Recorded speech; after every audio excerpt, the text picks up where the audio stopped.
કેશોદના પંચાળા ગામના નાગજીભાઈ ઉર્ફે નરેશભાઈ મકનભાઈ ચુડાસમાના ગળાફાંસો ખાઈ આપઘાત કરવાના મામલે નવો વળાંક આવ્યો છે। પોલીસે બે શખ્સો વિરુદ્ધ ફરિયાદ નોંધ્યા બાદ તપાસમાં વધુ એક રાજકીય આગેવાનની સંડોવણી ખુલવા પામતા પોલીસે તેમની વિરુદ્ધ પણ ગુનો નોંધી તપાસ હાથ ધરી છે। તો બીજી તરફ આ રાજકીય આગેવાને આગોતરા જામીન મેળવવા કોર્ટમાં અરજી દાખલ કરી છે। આ અંગે મળતી વિગત મુજબ ગત તારીખ 27 ના રોજ પંચાળા ગામના નાગજીભાઈ ચુડાસમાએ ગળાફાંસો ખાઈ આત્મહત્યા કરી લીધી હતી। પોલીસે મરણ જનારની પત્ની રેખાબેનના નિવેદનના આધારે ભરત ઉર્ફે ભૂરો કાંતિભાઈ ચાંચિયા અને કરશનભાઈ સોલંકી વિરુદ્ધ ફરિયાદ નોંધવામાં આવી હતી, જેમાં બંને શખ્સોની ધરપકડ કરી જેલ હવાલે કર્યા હતા। પોલીસ તપાસમાં મરણ જનારનો સુસાઇડ વિડિયો મળી આવતા ભરતભાઈ ઉર્ફે ભનુભાઈ ઓડેદરા વિરુદ્ધ પોલીસે વધુ એક ફરિયાદ દાખલ કરી છે। આ ભનુભાઈ ઓડેદરા કેશોદ તાલુકા પંચાયત પ્રમુખના પતિ હોવાથી રાજકીય ખળભળાટ મચી જવા પામ્યો છે। આપઘાત કરનારે આરોપી ભરત ઉર્ફે ભુરાએ તેમનું બાઇક સળગાવી નાખી તેમના દ્વારા કનડગત કરવામાં આવતી હોય, જ્યારે આરોપી કરશન સોલંકીને વેચવા આપેલ ટ્રેક્ટરના 2,60,000 મરણ જનારને ચૂકવવામાં આવ્યા ન હોય, પોતે આર્થિક તંગીથી માનસિક પીડાતો હોવાથી આપઘાતનું પગલું ભર્યાનું જણાવ્યું હતું। આ સાથે મરણ જનારે સુસાઇડ વિડીયોમાં મુખ્ય આરોપી તરીકે ભનુભાઈ ઓડેદરાનો ઉલ્લેખ કર્યો હતો, જેના પગલે પોલીસે વધુ એક આરોપી તરીકે ભાજપના આગેવાન ભનુભાઈ ઓડેદરા વિરુદ્ધ મરવા મજબૂર કરવા ગુનો નોંધી આગળની તપાસ હાથ ધરી છે। તો બીજી તરફ ભાજપ આગેવાને આગોતરા જામીન મેળવવા કોર્ટમાં અરજી દાખલ કરી છે। અત્રે ઉલ્લેખનીય છે કે કોર્ટે અગાઉ પકડાયેલા બે આરોપીઓને જામીન આપ્યા છે, ત્યારે પાછળથી ભાજપના આગેવાનને આરોપી બનાવવામાં આવ્યા છે। તો હવે તેમને આગોતરા જામીન મળે છે કે નહીં તે તો એક દિવસ બાદ જ ખ્યાલ આવશે। મારું નામ રેખાબેન નાગજીભાઈ ચુડાસમા, રહેવાસી પંચારા। અમે ખેત મજૂરી કરતા, ભાગ્યા રાખતા। મારા છોકરા મારા ઘરના નાના નાના છે। પછી અમે મારા પતિનું નામ મરણ નાગજીભાઈ મકનભાઈ ચુડાસમા। ઘટના 1.5 મહિના પહેલા એ બાયધા એમાં ગાડી સળગાવી નાખી। એને ફોન કર્યો આ ભૂરે કે તમને આ શું જોઈએ, પતિ જોઈએ કે ગાડી જોઈએ? તો મેં કીધું કે મારો પતિ જોઈએ। તો એને મને સરી બતાવી કે આ જો હું સરી લઈને ફરું છું, એક ખૂન તો કરી નાખ્યું પણ બીજું ખૂન નહીં કરીશ, એવી મને ધમકી દેતા ને તે દિન મૂંઝાઈ ગયેલ રહેતા ને। બીજું કે આ ટ્રેક્ટર વેચી નહોતું, એના પૈસા આવ્યા નહોતા, ચેક આપતા પણ એ ખોટા ચેક પડતા, 2 આપ્યા ચેક એની એ વારંવાર ખોટા પડતા, એને લીધે મૂંઝાઈ ગયેલ રહેતા। કરશનભાઈ સોલંકી, એનું આગળનું નામ તો આવડતું નથી। હા, આ ભૂરા વિરુદ્ધ અને કાંતિ વિરુદ્ધ ફરિયાદ કરી દીધી।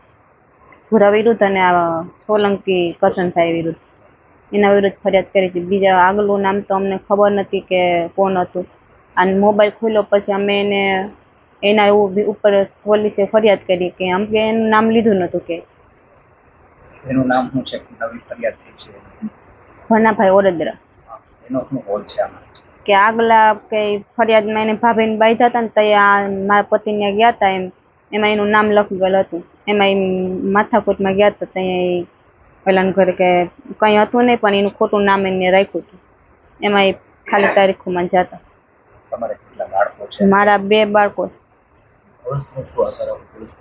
પોલીસ પાસે કેમ કે મારે ન્યાય જોઈએ, મારા 2 છોકરાને હું કામવાળો હોય તો એ તો વયો ગયો, હવે હું કેના પાસે કામમાં જાઉં? કે મારાથી તો ક્યાંય કામમાં જવા એમ છે નહીં કે ક્યાંય એને ખેત મજૂરી કરીને હું એને પેટ ભરીશ, કે એવડા બસા મૂકીને તો ક્યાંય જવાય જ નહીં।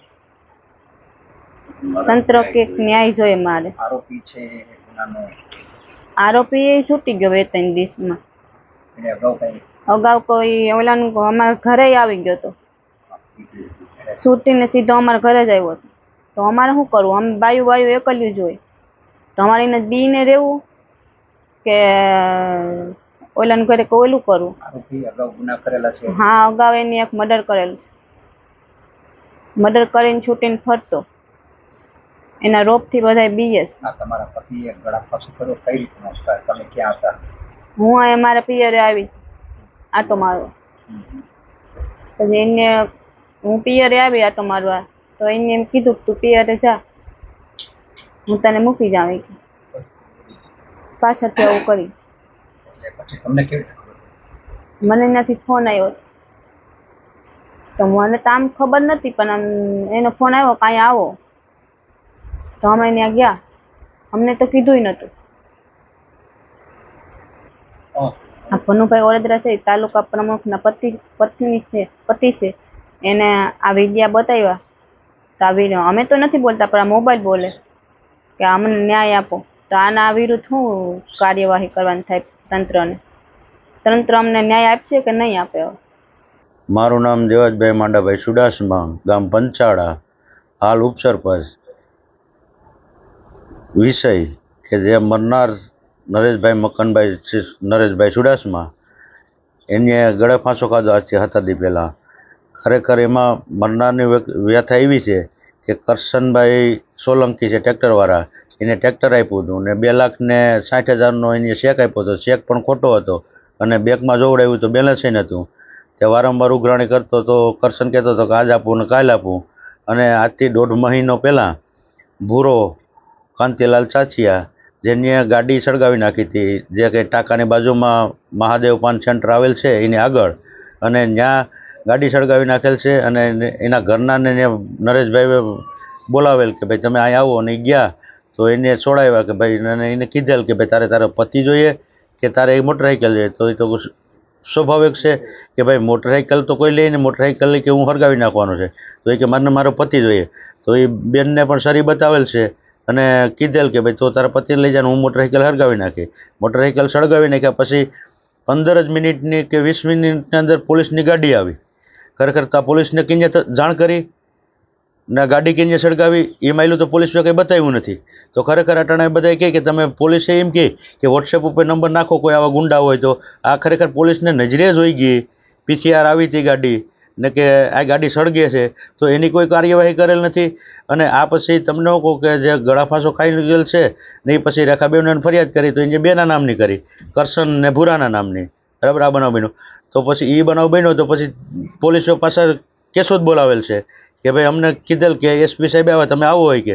પછી અમે ફરિયાદ લખાવવા ગયા. ફરિયાદ લખાવવા ગયા તો પછી પાછું સોગંદનામું કરો બોલાવ્યા. તો સોગંદનામું કરો બોલાવ્યા તો એ મરનારનો મોબાઈલ હતો એ પોલીસ પાસે જપ્તો હતો ને એને રેકોર્ડિંગ કાઢ્યા, 3 રેકોર્ડિંગ કાઢ્યા. તો એમાં ભનુ મેળક ઓડેદરા જે તાલુકા પ્રતિનિધિ છે પ્રમુખ ને મોટું માથું ધરાવે છે, માટે એનું નામ ખુલ્યું. તો ચક્રો ગતિમાન થયા તો એને કોઈ પકડ્યો નહોતો કે કંઈ કર્યું નહોતું. અને આ 2 લોકો છૂટી ગયા ને એમાં ભૂરો કરીને છે એ તો આ બેનના રે એ ઘરની આગળ આટા ફેરા મારતો હતો. એ પછી પણ પોલીસને જાણ કરેલ છે, છતાં જો એને હજી કંઈ કાર્યવાહી ન થાય અને જે કંઈ એ છે આજથી 35 વર્ષથી દારૂનો ધંધો કરે છે, તો એને ઘરેથી 5 દી પહેલાં રેડાઈ પડેલ છે દારૂની. બરાબર, તો આની માહે હવે આ બેનને ન્યાય મળે એવું મારે કહેવાનું છે કે ભાઈ ભાજપના લોકો બોલું કરતા હોય તો આવા ગરીબ માણસને ન્યાય તો મળવો જોઈએ ને. જે કંઈ છે એ ન્યાય મળે એવું, ને અમારા પરિવારમાં બધાને ન્યાય મળે. અને ન્યાય નહીં મળે તો અમે ઉગ્ર આંદોલન કરશું અથવા કોઈ પણ આગળ પગલાં ભરશું. બાકી માટે ન્યાય જોઈએ. આના નાના બસલા છે તો હવે એનું કોણ? આ કેસ સંબંધિત વાત કરતા સુપ્રિન્ટેન્ડન્ટ ઓફ પોલીસ ડીવાયએસપી કચેરી કેશોદ BC ઠક્કરે આપઘાત કરનારની બાઇક સળગાવી ત્યારે ગુનો દાખલ કરાયો ન હતો, જે તપાસનો વિષય છે. તેમજ આ કેસનો ભરત ઉર્ફે ભૂરા નામનો આરોપી અગાઉ હત્યાના કેસનો આરોપી હોવાનું જણાવ્યું હતું. આ આપઘાતની ઘટના પહેલા આપઘાત કરનાર નાગજીભાઈ અને આરોપી ભરત ઉર્ફે ભૂરા વચ્ચે ઝઘડો થયો હતો. ત્યારે નાગજીભાઈની પત્ની ઝઘડા સ્થળે પહોંચી હતી. ત્યારે આરોપી ભૂરાએ નાગજીભાઈની હાજરીમાં તેની પત્ની કે જે હાલ ફરિયાદી છે તેને રેખાબેનને આરોપીએ કહ્યું હતું કે તારે બાઇક જોઈએ છે કે તારો પતિ, તેમ કહી બાઇકને સળગાવી દીધી હતી અને આરોપી વારંવાર ધમકી આપતો હતો.